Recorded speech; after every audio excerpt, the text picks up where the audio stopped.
Hey, this is Sandy. And Randy. And we're here on AT Corner. Being an athlete trainer comes with ups and downs, and we're here to showcase it all. Join us as we share our world in sports medicine. Welcome back to another episode of AT Corner. We are back from our holiday break. Hopefully everyone had a good holiday and got away from the office a little bit. And what better way to start off 2024 than to talk about what are we looking forward to? Yeah, Happy New Year. Yes, Happy New Year. I figured we would start with, I didn't want to be too cliche with the resolutions. New Year, new me. Yeah, exactly.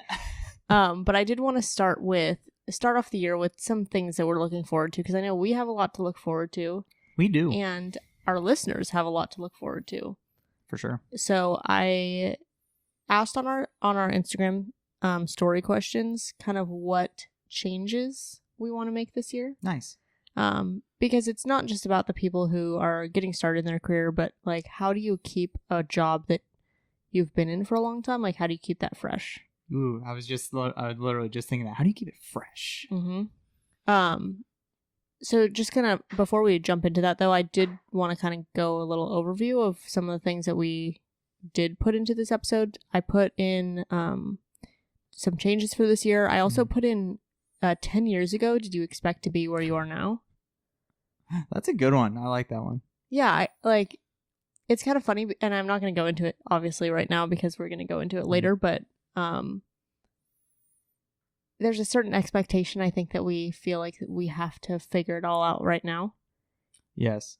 And you have to know where you're going to be in 10 years. Especially students. Mm-hmm. Yeah. I mean, we always do ask, like, when I have a student, I always ask, so what are you thinking? Well, no, that's the thing. I'm not saying, don't do that. But, to the exact... There are some people who are like, oh, I wanted to be this. And it panned out, but in a way that they never expected. Yeah, for sure. And so I wanted to put that in because as we're looking to the future, I also want to keep that in mind. Look back and also realize that's not necessarily how life works. Yeah, I would say almost everyone in my class, or at least the guys for my class, if you would have asked us 10 years ago about where we're at now, we would be like, nah. No, exactly. That's not true. Exactly. So on the opposite side, I put that before what about 10 years in the future? Yeah. Because now we can kind of look at okay, take it with a grain of salt. Where do you think you're going to be? And where is life actually going to put you? Yeah, that's true. We might have to put this episode into 2 parts because we had so many people and so many of our community who weighed in, which was so exciting. A great way to start 2024. Absolutely. But I also asked about growth in their own job. Nice. Role changes, setting changes, and then just some advice. So I think that might be, as of now, I think it's probably going to be a part 2. And it's probably going to be, see, this is me looking into the future. Yes, that's right. I think that episode will be more about how to keep your current job fresh. That's cool. I think right now is a little bit more about changes and expectations and kind of looking back. Yeah, for sure. Yeah, no, I like that. That is true. It's hard to think about that, but if you've been in a job for 10 plus years, right? You've settled in, and it's hard to probably try and keep that how do I keep this place exciting? Mm-hmm. Yeah, I can see that. Mm-hmm. So there's some things that change and there's some things that don't. Yep, for sure. So speaking of change. Look at that segue. Our first Instagram story question I asked was actually a question box. What would you like to change this year in your practice? Nice. What are you looking forward to kind of make some changes? That's a good one because, for me, this is a newer setting for me. So I'm still learning the ins and outs of having a million teams. You've been in community college for a year and some change. And almost a half? Yeah, I mean, a year and 2 months. And a quarter? Yeah, maybe not even a quarter. 2 months is not a quarter. Yeah, that's why I was saying a year and 2 really? months. Yeah, because I started at the end of November. Yeah. So I think one thing for me that I want to try and do a little bit differently this year is I want to have more like kind of like arm care stuff. Mm-hmm. Because I have a lot of upper extremity, so I want to have a little bit more set arm care stuff so that when they come in, they already kind of know, hey, do these, and then have like set times that they're progressed. Like, oh, after 2 weeks of doing this arm care, we're going to just shift to this program. So then it minimizes how much I actually have to like one-on-one, and hopefully save it for like more complex things or things that truly need my attention. And probably get the students involved in like, okay, just make sure they're doing these exercises correctly. Mm-hmm. That's what I'm trying to do, but more, not just arm care, but in general. Kind of like have a, you're dealing with an ankle sprain. Let's get you started on this like standard set of things that I normally do for ankles, but then I can tailor it too. Yeah. So instead of me taking the time to remember what I do for ankles every single time, then I can I can start with that and then take out things that I don't like or add things that I do think that specific person needs. Yeah, no, for sure. So that kind of is similar to our first response. So someone said, better documentation and better control over how rehabs are done with all athletes. I think this goes a bit hand in hand. For rehabs, creating a plan more from periodization and actually creating rehab programs before each session instead of creating on a spot. Yes. But still changing based on how they're feeling each day. Doing this will help since I would be documenting and writing the programs out, and then I could put it in the EMR later. And also writing it down who I saw and what I did on paper in a rehab log, and then I can go back to do EMR. That is one thing. One that some people who have appointment systems are finding it so much easier to plan. Yeah. So you're not doing as much on the spot, which is nice. Yeah. But also, one thing that I'm changing from is I used to have a paper sign-in sheet, and now I don't have a paper sign-in sheet, and my memory is so bad. So, not necessarily like, I guess not my memory, but like my active recall of like who I saw is so bad. And so when I'm trying to go and document later, it's really hard for me to go and remember who I saw. Or like if a coach asks me like, hey, give me updates, like I have to have a list of people to give them updates on. Otherwise I literally won't. Yeah. Like even someone who's really important, if it's not on the top of my brain or if it's not on my list, like it's not going to get an update. So I think trying to figure out how to, because what I used to do is take that paper sheet and just go down the list of names and be like, oh, I need to put a progress note in here. Oh, I have to do this. Oh, I have to do this. Yeah. Nice. I like that. I like the aspect of planning rehabs. That is one goal that I'm still working on. But I did set the goal a couple years ago about improving my documentation, and right now it's fire. That's good. I'm pretty on it. That's really good. Yeah. So it does take some work, but it actually is, once you get like a rhythm down, it actually isn't that difficult to do. Documentation? Yeah. It's honestly, just getting a rhythm. When I first started my career, I used to have really, really good documentation, but I feel like it really helped me because then I would actually remember like what's happening. I could see their progress in front of me rather than just like on the spot trying to figure out like, oh wait, when did you hurt this? And then kind of asking all the same history questions over and over again instead of like actually following through. But I feel like you're right. Like it does. And even I was where I am currently, like I was part-time previously, and I used to have such good documentation when I was part-time. Yeah. And then now it's like, okay, well, I'm trying to get used to my new role. Yeah. Now that I left a couple years, came back, I think it's just, you do have to get back into that routine. Yeah. Also, too, I have the luck that I don't have football. Like my teams aren't football, so there's not that kind of volume. Because I get it is tough when you have 20 guys. I mean, yes and no, because with football does come help. That's true. So it's more of like can you get everyone on board? Yeah, that's true. More bodies involved. Right. And plus, like, students learning how to document. So it's like, like it's not quite the style you're looking for, so you might have to double check, or you might have to like, oh, we gotta change this, I like it this way, or maybe they didn't do a test that you would have, so then it's like, okay, well, so there's still that learning that does kind of make it difficult to have the documentation consistent. For sure. But again, more hands is always nice. Right. So our next one is also anonymous. They said, I would like to learn more administrative skills to hopefully become a lead at my job. I would like to learn how to become the boss and oversee other athletic trainers in my department. I would like to learn about how to deal with the politics of the hospital system I work for as someone in management position.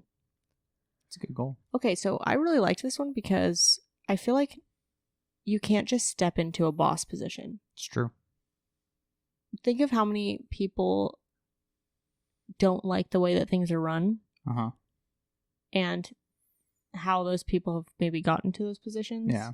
Like, I feel like a lot of times, especially in athletic training, and I feel like we're going to talk about this more if we do a part 2, about more like growth in your profession. But I feel like it's kind of like, who's been there the longest? They're the head. And then after that, like when they leave, the second, the person who's been there second longest. But that's not actually really how it should be working. No, like, not just because you put in the years. It's like, what else are you putting in? Like, you should probably be putting in years. Yeah, of course. Unless they're taking someone completely new. But you can't just step into a boss position. No, and if you do, if you do just step into it and you want to, it's a lot of willingness to learn. Like what it means to be like an administrator. In my brief exposure to that kind of side of it is really, it's not the being the athletic trainer part that's hard, because like we can all do that part, and the clinical part and running like policies and procedures, that's not hard, right? You know what your policies and procedures should be. It's dealing with I don't say dealing, it's working with just people. And like, how do you interact with people around you? How do you interact with your other administrators? That's really what the difference is, that I would say that has to be like learned. And also, how do you work with your team? Yeah, how, like, if your team comes to you with a problem or a conflict, like, how do you resolve that without kind of taking over or like not doing anything? Like, there's a balance of like, how much do you do and how much do you not do? Yeah. And making sure that you have, like, I think the biggest team is making sure the team feels that, you have their back as an administrator, because, that was kind of my philosophy, that I was always going to protect my staff, and like, if there are any problems, I'll be the bad guy, or I'll put the attention to me instead of making it about, oh, well, yeah, it's that person's fault. No, like, it's my team at the end of the day. Right, like, are you ready to fall for... Be the fall guy. But here's the thing is, you have to be the fall guy for the problems, but you can't be the fall guy for all the successes. No. You can't take the credit for all the successes. And I think that's another thing, too, is a really good leader will make sure to highlight the people that truly deserve that credit. Yes, you do get the credit, because you get some credit because that is your staff. You put them together, and theoretically you should be putting them in a position to succeed.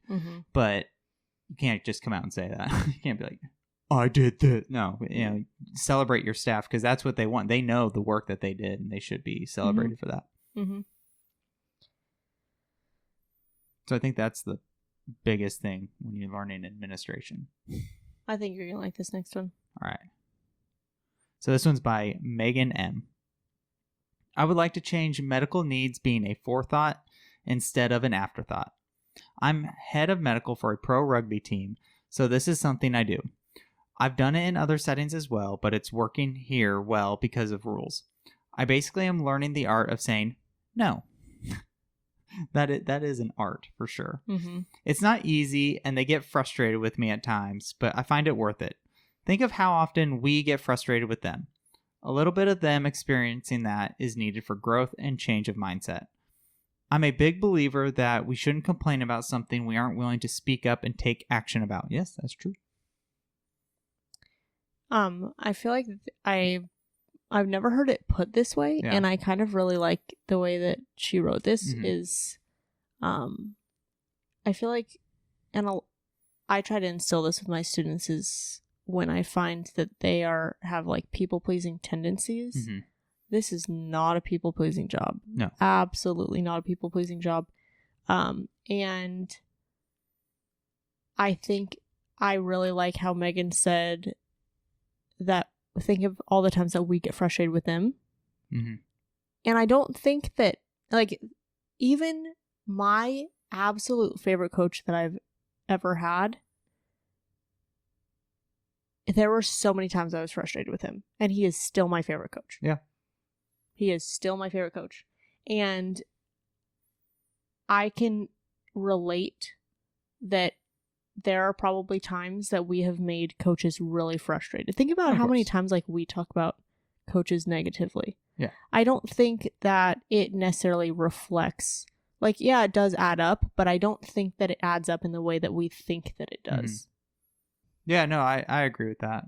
Like, that was actually, I didn't think of it that way. It's like, think of how many times we get frustrated with them. It's like, all right, that's a good point. It's kind of like you get frustrated and then you move on. It's not like, if you really do something to like alter your relationship with your coach, then obviously like that's a little bit different. But I think the little times we say no, or like, no, I'm not coming in on a Saturday because you put together a last minute practice and you didn't tell me about it. Yeah. Or you're staying 2 hours past the time that I told you I was going to stay. Yeah. But you see, I think that goes back to that, the first point of medical needs being forethought instead of afterthought, because it does, like, some of the support staff roles, we have made, some systems have made it okay that like coach can just change practice and like you're expected to just do it, instead of the higher ups taking kind of that, no, you don't need to be here, or no, coach, you cannot have that practice today. Mm-hmm. Because then again, going back to like the administration thing, it puts us in the position where we're being the bad guy when our bosses should be the ones to step in and be like, no. Mm-hmm. Mm-hmm. That'd be interesting to hear how some of you guys have dealt with administrators who haven't put you in a position of success. Oh, yeah. Like, for example, if you have to go talk to coach about something that maybe an admin should talk to them about. Yeah. Or something along those lines, because that will happen. Like, you're not always going to have the perfect boss there. You're not always going to have someone who will stand up for you, which does suck, but like, how do you deal with that? Yeah. Yeah, for sure. So this next one's from Courtney G. She said, I want to be more organized. This is my first year being full-time at 2 schools. It was a transition for sure. Being at a part-time school, I was paid hourly, so I would do things to create hours. Then I took a second part-time contract to be full-time, so I had to stop over-serving and go back to the basics. That's always hard to start, like, dialing back. Right. And then people expect that because that's what you used to do. Part-time contracts require 2 injury checks and game coverage. My advice is to over-communicate. I feel like I'm always sending emails, text messages, and asking stupid questions, but it is really the only way to make sure that all schools are getting coverage. The second is to set ground rules, even if they seem tough. I ask for schedule changes 72 hours in advance to find coverage or to rearrange my schedule. If it doesn't come, I will still try to find coverage, but I'm not upset if it doesn't get covered. Third is I buy a huge planner for everything to go in. I use erasable color pencils to color code the schools. I also like the Vera Bradley planners because they're so durable. Fortunately, I work with a very close-knit group who help out whenever I need it. Nice. It's awesome. See, it's always good to have that support system. I feel like we don't talk about that a lot. I feel like we talk about mentors, which I guess is part of the support system, but I don't think we talk about like your actual support system. Yeah, for sure. I like the organized point too. I'm working on my organization. I have a planner now. You do have a planner. I have a planner. It helps. I do have to say there is a difference when you have because when you have one team, like their schedule is your schedule, so it like doesn't like. I just need to know when we're leaving, when we're coming back, right? But when you have multiple teams, okay, now I need, all right, now let's get a game plan. Where is everybody? Right. So I have noticed that. It has been It's a juggling nice. act. It is. See, again, 10 years ago, if you would have asked, would I have a planner? I don't know if I can answer that. Now look at me. Big fan. Hey, shout out to Passion Planner. I had a good time with that one. Who gave you that again? One of the assistant coaches at where I was before. I don't know if she had a deal or how she just got a ton of free ones, gave it to the entire department, and I said, all right, it's free. Change your life? And then I liked it so much, bought one. Then I bought another planner this year. I'm just going strong. Strong with the planners. This is coming from the guy who didn't have our calendar app downloaded. The Google Calendar app. I have it. Now you do. Yeah. I don't know. Yes. Yes. Okay. Next one. This next one's by Lyndsey D. I would like to do my job fluently in Spanish. I want to continue to break into the soccer world of AT. Any level, any country. Soccer has grown on me. I'm in a position right now where I'm lucky enough to utilize my AT skills while doing my other love of mission work. Nice. That's awesome. That's cool. You know, more and more I'm finding that people are able to split their time. I mean, I used to split my time. I was doing 2 athletic training jobs, but like I used to love being part-time. Yeah. I mean, I also found a place that like they valued me as a part-time, not just like I was picking up hours. Yeah. You know? But I know some people who are like well into their career and they're enjoying the part-time life. Yeah. It just really depends on where it is. Yeah. And like I said, if you're valued or not and like how you're treated at the places. Yeah, for sure. Right. And sometimes it's like not just a fill-in. It's like you're actually a staff member. Yeah. You know? And those are what makes a good experience and, you know, kind of keeps you there a little bit longer. Because that's what one thing, like if you're a part-time, right? If you're at a place that values you, you're going to be more willing to stay there and find and wait for like a better full-time job instead of jumping into a full-time job just because, well, I gotta stop being part-time because I don't get a lot of part-time hours or they don't utilize me. So I think that would be a big difference for sure. Mm-hmm. So we have one more about something looking forward to or something changing. Okay. This is from Sally Z. She said, track my CEUs better. I always forget how many I have across reporting period. In order to keep track of the CEUs, I know it sounds silly, but I plan to make an Excel sheet on Google Drive. I plan to set up the sheet by the category. I also need to remember to write down on the sheet when I complete something and not wait till later. Like I'll do an NATA quiz, but I'll lose track of that and not really know where I am towards the grand total. Yeah. Yeah, that's a good goal. I feel like a lot of people can relate to this. Yeah. Oh yeah, how many was I at? And then you start doing the math in your head, like, okay, I did this event. How much was that? See, I don't know how you guys do it because I would absolutely forget that whatever I did. Like, I don't even remember the 10 NATA ones that I signed up for until they tell me that they're expiring. And then I'm like, oh, I gotta do them. Oh, I don't even remember this course, like, at all. Like the name that oh, this is a good one. I signed up for this. This is cool. So literally as soon as I finish a CEU, I go and put it on the BOC website. Like as soon as I get my certificate. That's smart. That's efficient. Good job. If I don't, I star it in my inbox. Oh, nice. Nice. That's a good idea.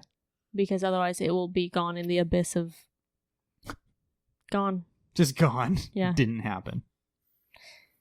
And I don't even know how to track, like, because you can't do the same CEUs per reporting period. So like, oh, I did this before, but how do I remember if I did it? If I already reported it last reporting cycle or what? We're looking forward to CEUs this upcoming year or this upcoming cycle, I guess, because we're making some changes. Thanks for bearing with us. As we're trying to get back to our category A CEUs. We're in talks with a couple people, so we're working on it. We're working on it. We're getting questions about how do I report category D CEUs? Great question. We are working on it. Yeah, we are definitely working on it. Yeah. I know it seems like we haven't really put out too many episodes over the holiday. We haven't put out any in the last week, 2 weeks. Yeah, I think. But we've literally been working on CEUs and redoing our entire. It is definitely on the top of our priority list. Yes. To figure that out. And we're gonna be in probably our most impacted semester of our doctorate of athletic training program right now. This upcoming semester. Sounds about right. I feel like this is actually kind of a good segue into like 10 years ago. Did you expect to be where you are now? Nope. Never, ever would you imagine. I never thought I would be working towards a doctorate. Look at you now. No thanks. Look at you now. Yeah. Well, I mean, it's not a PhD. PhD is completely different level. Yeah, it's still doctorate. It is. Look at It you. is. Mm-hmm. But it's I just give props to those who are different focus area. It is. It is.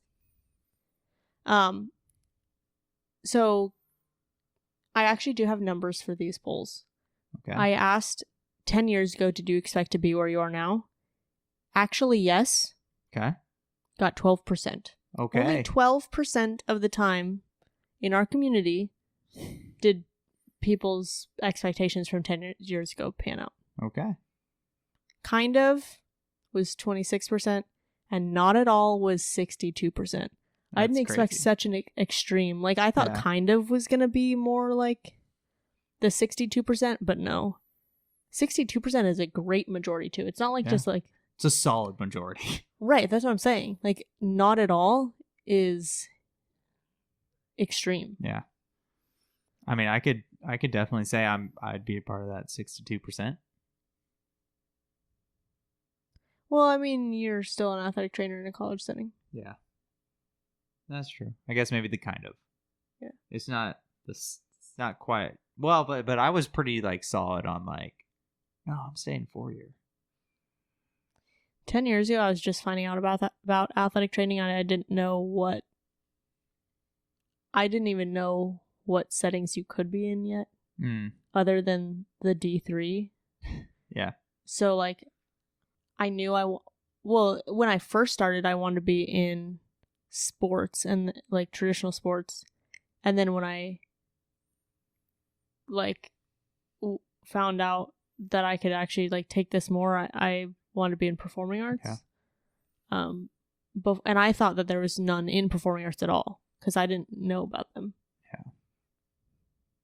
Crazy. Yeah, I never thought I would be working at a community college either, I guess. But I'm not leaving, so. Yeah, no. Yeah. No, this is pretty great. Yeah, it is. Kayla M said, thought I would be in the college or NFL. I'm in a high school and I wouldn't trade it for anything. In the high school setting, I love the feeling of community. I'm in a small private school and everyone feels like family. Though I do have to handle parents with kids being underage, there are several who I've become good friends with and still stay in touch with after years of siblings. I love knowing my hours are fairly set in stone and won't be at like 5 a.m. or 10 p.m. Days can get rough being the only athletic trainer at the school, but I think being the only one and the only consistent one they have had in over a decade, they had a new one every year before I took over, allows me to build more rapport and trust and respect with the athletes. I love hearing about their day and rooting for them on tests and projects. I also love that they have the support of not just the athletic director, but the administration as well. The principal comes to a bunch of games and makes conversation and asks about me, and I can go to her in return for anything. Nice, that's awesome. Honestly, I feel like in general, in like real life, but I think not in our podcast community. I think that the high school setting is like poo-pooed on so much. Yeah, I feel like it is viewed in a negative light most of the time. Yeah, which like I feel like it's tough when you're the only athletic trainer. 100%. Which is actually the main reason why I didn't want to be at the high school. Yeah. But I loved being at the private high school, even though it was just me. But it was like different. It was starting my career. Like when you start your career, you kind of want to like grow from other people. I think that was kind of tough. I think the community and the family I got there was different than any other setting that I've been in. Yeah, no, for sure. I have to say, I kind of agree with like that community of like the smaller, like if you're thinking athletic levels, like those smaller kind of levels, because that is true. Like even like community college, right? Like it's not NCAA, it's not like D1, right? The pressures are different, the focus is different. I enjoy that. Like it's really kind of cool, just to kind of like I feel like everyone takes care of each other.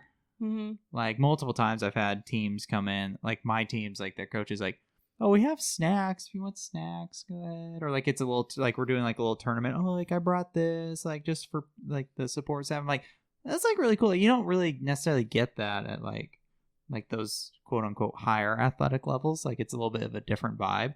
And same thing with like the kids. I feel like that's one of the cool things about working in like the like educational institutions is like I really do like to see what the kids are doing in school and like what they want to do, and yeah, it's pretty cool.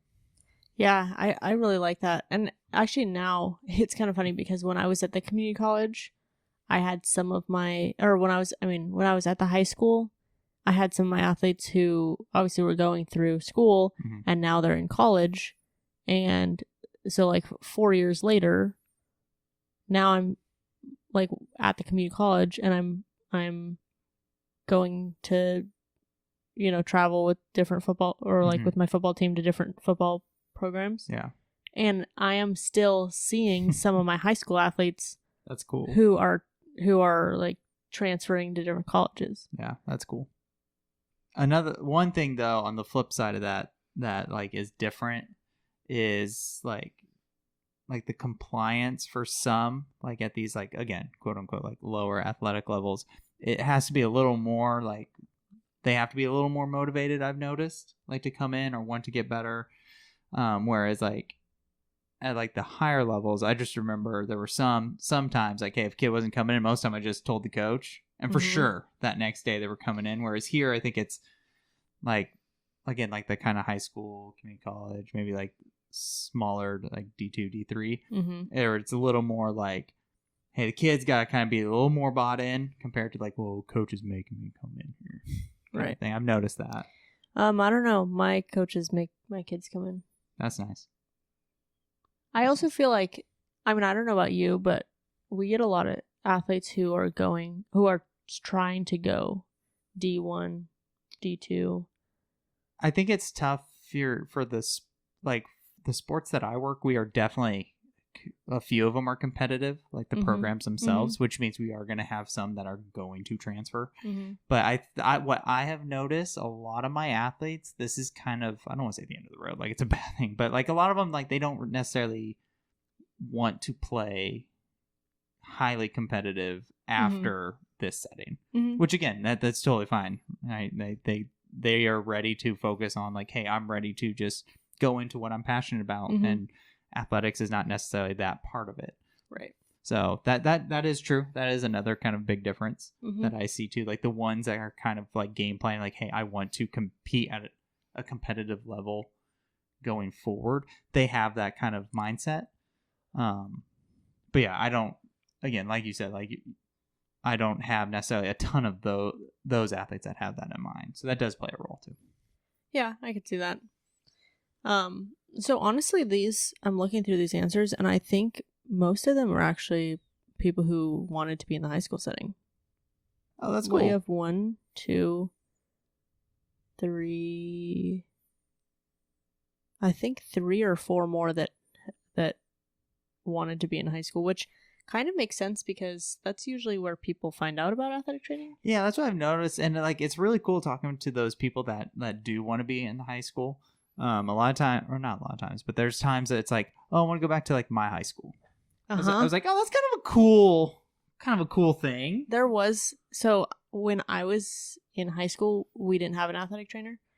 But now my high school has an athletic trainer. Yeah. So when that position opened, I was like, oh, that actually would be. Which, fun fact, one of my cohort for a minute worked there. So it was kind of cool. Yeah, and then I got to go see it, which was weird because it was like, that's my high school, but this is new. But this is also my current world. So Yeah. it was kind of like... Yeah, it was kind of a weird blend. Right. So Robert M says, I always thought I'd be a high school athletic trainer with a CSCS focusing on strength training high schoolers. Now I'm a clinic-based athletic trainer who works in our community, who does ACL rehabs and splits my time at a middle school. Been a middle school AT for 7 years, and I love it. One of my clinical sites in my undergrad ATEP was a high school. I spent 15 weeks working at a high school under my preceptor and just had my eyes open to a setting that was more fun and rewarding than the grind of college athletics. I started my first year as an assistant AT at a high school with 1 day a week doing clinic at a middle school. After a year, the school district reached out to me and my supervisor, as I work in a medical model, about expanding my services to be an AT split between the 2 middle schools in town. I split my time for 5 years until the opportunity to take the clinic position opened up. I then split my time between the clinic and being quote-unquote full-time at the very middle school I started my career at. Nice. That's awesome. Okay. The middle school AT idea is I feel like it's so foreign out here in California. Yeah, that's what I was messaging So him. it's so different to just hear this because, yeah, I feel like this is just anywhere east of California. Like, this is a thing. Right. So it's like, it's really kind of cool to hear that. Mm-hmm. Yeah. I mean, we don't even have middle school sports. I mean, we do, I think. I mean, the middle school I was at, we had sports. Third string flag football, just saying. I threw 2 passes that year. 2 interceptions. What's up? The only like close to sports thing we had at our middle school that was actually like an activity team was my dance team. Oh, sick. Like that was the only. I feel like we had like art kind of clubs and stuff, and like, but we didn't. And we had PE, but we didn't have any like sport teams. Interscholastic. But it's really true. Like if you're trying to get away from like the quote unquote grind of college athletics. Yeah, which is a grind. That's not a wrong statement. High school is a grind, but I feel like it's a different grind. Yeah. It's like a one person show most of the time. Yeah. I always say this coming from California, like where that's kind of the predominant, like if the high school has an athletic trainer, they have one. Like some of the larger ones have 2, 1.5. Mm-hmm. But yeah. Which you're right. That could be a grind, especially because most high schools have football, and that's a long season. And to do football on your own, plus all the other sports. Plus the other sports. Like that, I think that definitely is a curveball that definitely has to be considered. Right. You want to read this next one? Yes. This one's by Ely G. I wanted to become an AT since I was 13. Now I'm 23 with my dream career. I played sports growing up and was always interested in having a medical-related career. I had my fair share of injuries growing up, and for some of those injuries, I went to physical therapy and thought it would be a cool job to have. That's when I was introduced to the idea of sports medicine. After doing some research, though, PT wasn't sounding like the perfect fit. Then in 7th grade, a teacher had us take a career quiz for an assignment, and athletic training popped up in the top 3 jobs for me. Okay, cool that it popped up. Right, that's what I'm saying. That's really neat. I decided to do my class project on athletic training and fell in love with the idea of working as an AT. In high school, I started shadowing ATs and even did a sports medicine camp at Stanford University that was organized by their AT staff, which I do remember them doing. I don't know if they still do, but I do remember that. I've seen it somewhat recently. I can't remember if it was before COVID or not. Since then, I was determined to make my dream of becoming an AT a reality, and I did it. Originally, I wanted to work professional baseball since I'm a huge fan of the sport, and it also helped me grow my passion for becoming an AT. I'm still open to that idea, but after going through my clinical rotations in undergrad, I realized I love working with other levels too. I currently work at a community college, and I love it. That's right. Mm-hmm.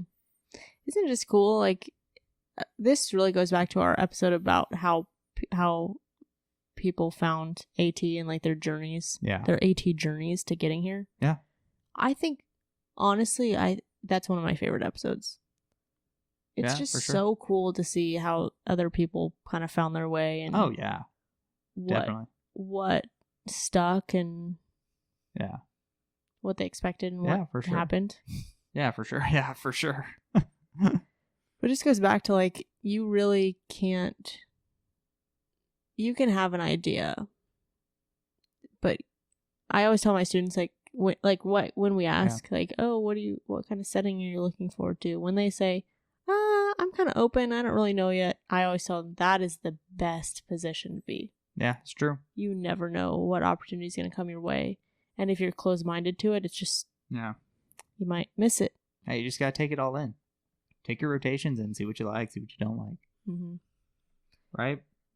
Even if you're thinking like, oh, well, I kind of want to be like, pro or like D1, still go into like try not to shy away from a high school rotation, right? Mm-hmm. Get an understanding of what that setting is, because you may have, even if you don't want to, even after that rotation, or it might change your mind and be like, oh my gosh, this was really cool. Mm-hmm. You're still probably going to possibly have a student Mm-hmm. that might like want to be a high school athletic trainer. So then you can have experience like, hey, here's what I experienced. Here's what it kind of looks like.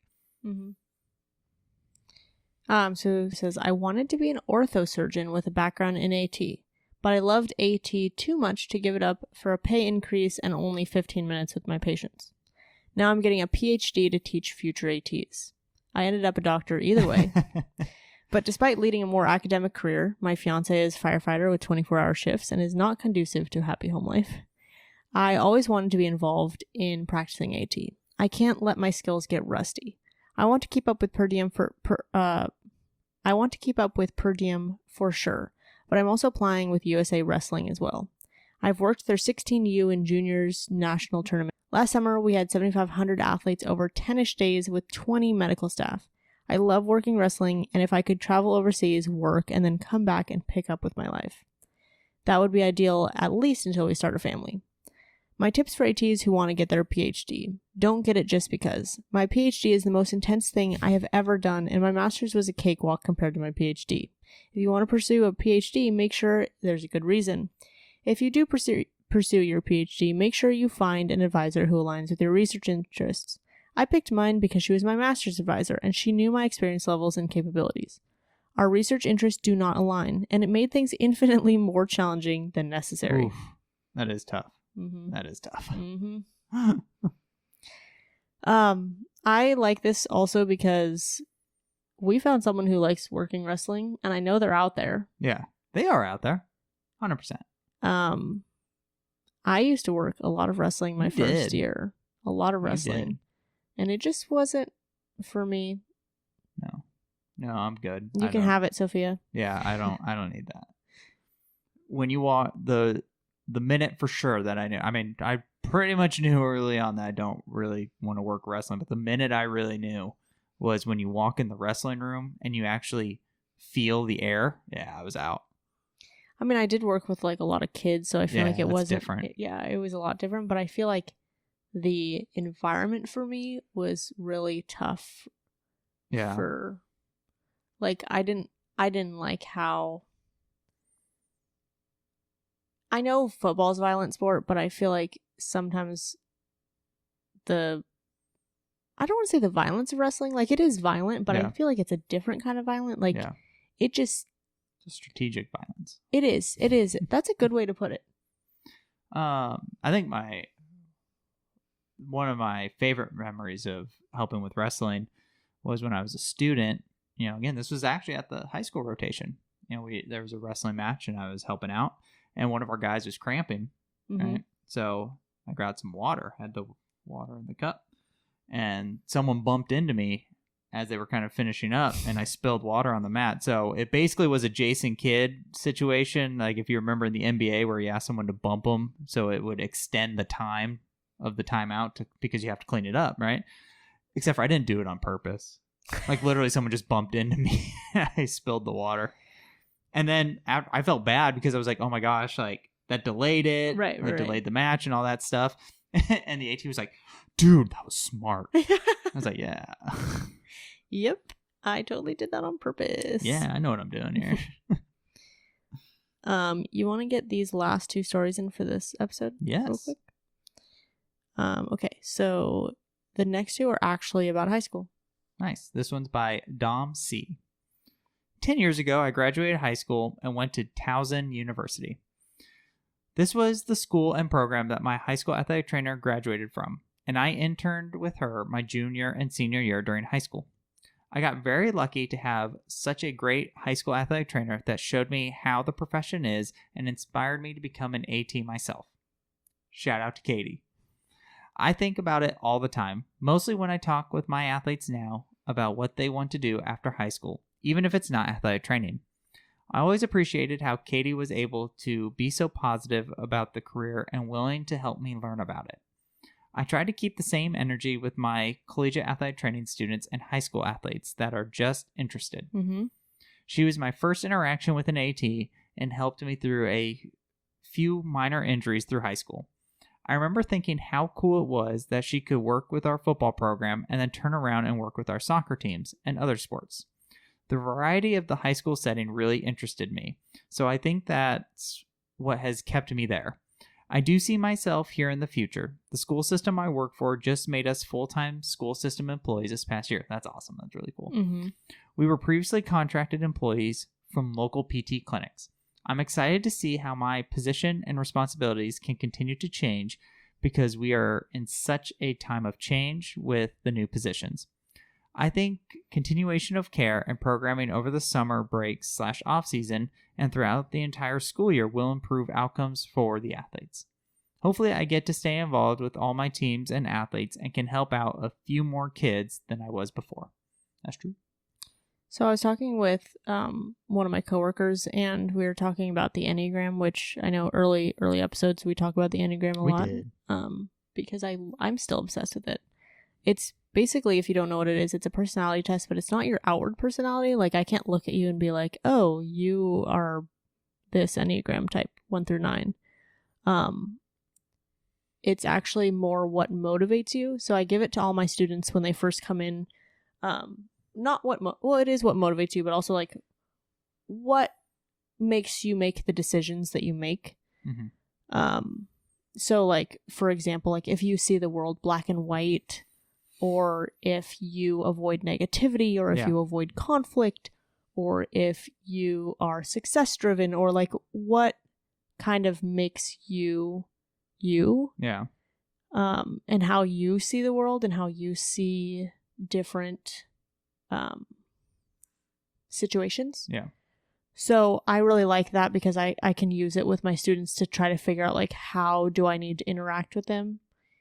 Because not everyone is going to take the same learning style and they're not going to all be able to take the same information and, you know, but I also want them to get to know themselves because I think it's important to know yourself as a clinician in order to help others. Yes. So I was talking with my coworker and we were talking about how there's a lot of Enneagram 2s in this profession. And it's because 2s are like naturally giving and put other people before themselves. And I feel like in this profession that we are so, I'm just going to like, we're low on the totem pole, honestly. Like in healthcare professions, we're not, we're still an up and coming, you know? So I think that we really do a lot of us come from a place of giving. Yeah. And I really see that the more and more I hear these stories, the more and more I really hear that people who go into this profession just want to impact others. Yeah, it's true. Yeah. Yeah, I'd agree with that. And you're a 2. I am a 2, so it makes sense. So it makes sense why I agree with that. You ready for the last story? Yep, here we go. So this one's Christina C. I always wanted to be in the high school setting, and that's where I am. Not sure if this is where I will still be in 10 years, though. I go back and forth a lot. I think if anything, I want to be a professor, but hopefully I'll always be an AT, even if I go another route. High school was where I found my love for AT. I hung out with mine and learned from her, and I wanted to have that same impact on others. And I liked being able to work all sports. My hesitation is that these kids are wearing me down. They are a-holes now. Maybe it's just the school I'm at and I'm not really feeling valued. I'm also worried about once I start a family and how it would work. True. So actually, when this was all one story episode, I actually put this as a transition into kind of we've had I want to say 3 more stories. Oh, okay. I think off the top of my head, where people talk about starting a family and how that works, like in athletic training. Oh, that'd be interesting. Or at least where people mention it. I want to say like 3 or 4 more. We're going to talk about that more in the next episode. But really, especially because